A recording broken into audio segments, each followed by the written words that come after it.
Republic day రోజున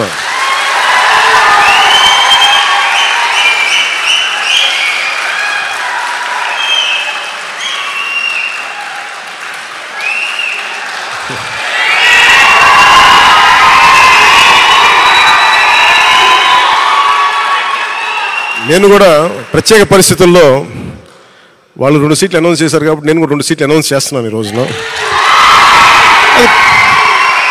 పరిస్థితులు అలాంటివి.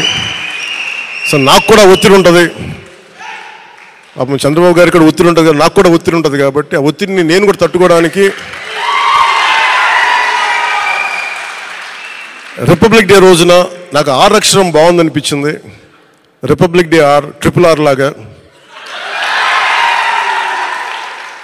రిపబ్లిక్ డే రోజున రాజోలు రాజానగరం సీట్లు నేను అనౌన్స్ చేస్తాను. సో ఈ రిపబ్లిక్ డే రోజున అందరం బాగుండాలి, అద్భుతాలు జరగాలి మనస్ఫూర్తిగా కోరుకుంటూ, రాష్ట్ర ప్రజలకి బంగారు భవిష్యత్తు జనసేన తెలుగుదేశం ప్రభుత్వం ఇస్తాయని మనస్ఫూర్తిగా కోరుకుంటూ, ఈ పర్యాయం నన్ను నమ్మండి, వ్యూహం నాకు వదిలేయండి. ఏ వ్యూహం వేసినా నన్ను సంపూర్ణంగా నమ్మండి. నేను విహంగ వీక్షణం చేస్తాను, మీరు నన్ను నమ్మండి. నాకు దశాబ్దం అడగట్లా, ఈ ఎన్నికలు దాటనివ్వండి, 5 సంవత్సరాలు టైం ఇవ్వండి. నాకు మీ గౌరవానికి ఏమాత్రం భంగం వాటిల్లకుండా మన నాయకులకి ప్రతి ఒక్కరికి గుర్తించే బాధ్యత నేను సంపూర్ణంగా తీసుకుంటాను. ఈసారి కలిసి పనిచేద్దాం. ఎప్పుడు విడిపోయి మనం పలచన పడిపోయాం. ఈసారి కలిసి ఉందాం, చిక్కగా ఉందాం. అలాగే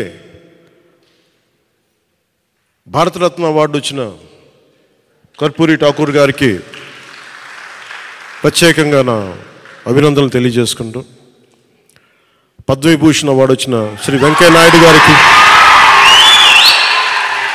ఉపరాష్ట్రపతి శ్రీ వెంకయ్య నాయుడు గారికి, అలాగే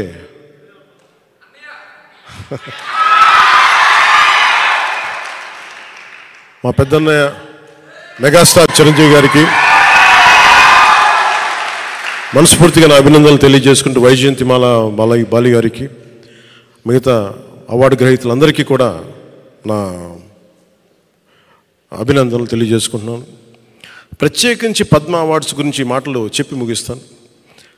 నరేంద్ర మోదీ గారికి మనస్ఫూర్తిగా నా అభినందనలు తెలియజేస్తాను. ఎందుకంటే మారుమూల ప్రతిసారి పద్మ అవార్డ్స్ అనగానే రికమెండ్ చేస్తారు, ఈ వ్యక్తికి ఇవ్వాలి, ఈ వ్యక్తికి ఇవ్వాలి అని.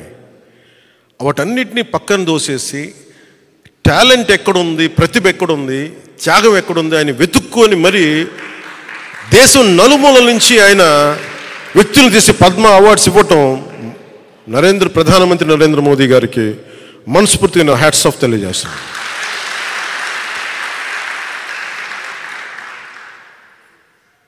ఆయన ప్రధానమంత్రి గారు కాకముందు నుంచి ఆయన ప్రధానమంత్రి అయ్యారు. ఆయన గుర్తించాను భవిష్యత్తుకి భారతదేశానికి ఇలాంటి నాయకుడు కావాలని. అలాంటి ప్రధానమంత్రి గారికి రిపబ్లిక్ డే దినోత్సవం రోజున అభినందనలు తెలియజేసుకుంటూ, భారతీయ జనతా పార్టీ నాయకులందరికీ, రాష్ట్ర నాయకులందరికీ, తెలంగాణ ఆంధ్రప్రదేశ్ రాష్ట్ర నాయకులందరికీ, కేంద్ర మంత్రివర్గానికి, భారతీయ జనతా పార్టీ నాయకులందరికీ, పెద్దలు అమిత్ షా గారికి, నరేంద్ర మోదీ గారికి, నడ్డా గారికి, ప్రతి ఒక్కరికి పేరు పేరున అభినందనలు, నా హృదయపూర్వక నమస్కారాలు తెలియజేసుకుంటూ సెలవు తీసుకున్నాను. జై జనసేన, జై హింద్.